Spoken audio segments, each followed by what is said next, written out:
Now, this next topic is a big one. In fact, it's so big that I don't know that we can properly do it justice in just a few short minutes that we have allotted to it for this video. Nonetheless, we are going to try. So, I've heard it said that if the love of money or greed is the root of all evil, then pride, or our desire to be accepted and popular and well respected by other people, is a close second. And I have to say that I think there's a lot of truth to that statement. It seems that no matter which part of the world you go to, that inbuilt desire to be popular, to be liked by others, seems to be common to everyone. It's like it's a part of our human nature. Now, popularity can also cause us to basically distort the truth. It can cause us to hold back on revealing the full truth of various matters simply because of the threat that it poses to the popularity that we've come to value.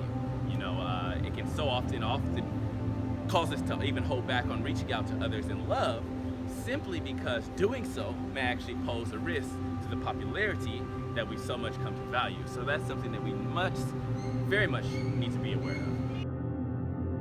Now, for those of us who want to follow Christ, there is an additional dilemma, and that's the form that modern Christianity has come to be associated not only with just great wealth and great influence, but it's also come to be associated with great popularity. I mean, from Billy Graham to T.D. Jakes to Joel Osteen.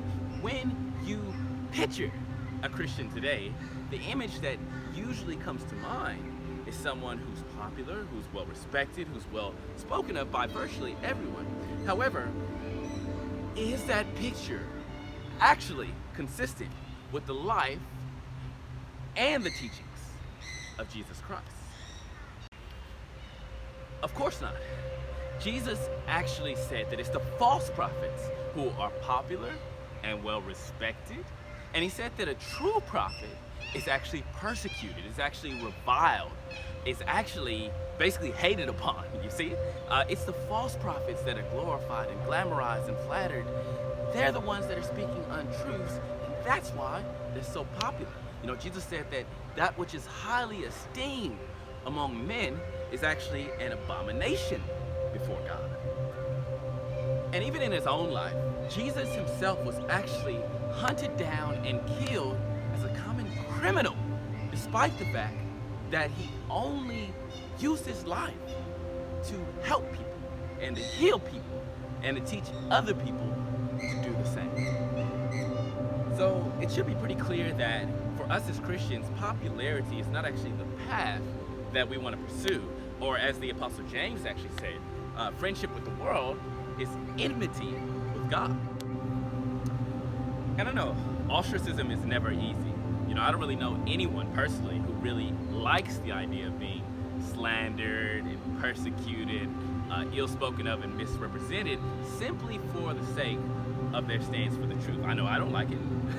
And yet at the same time, it may also just be the cross that we have each been called upon to carry, at least for those of us who do believe Christ.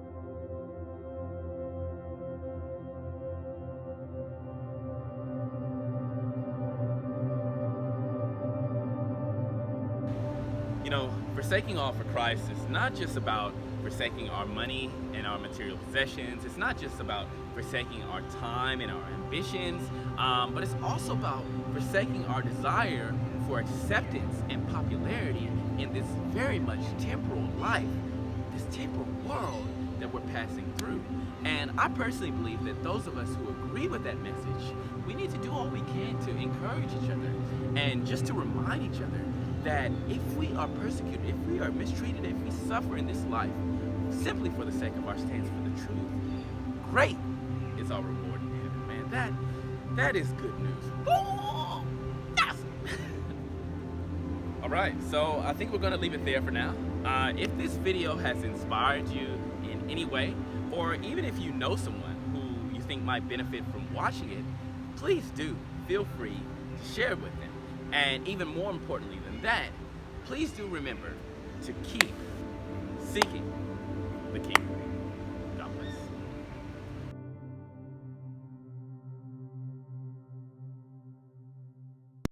bless.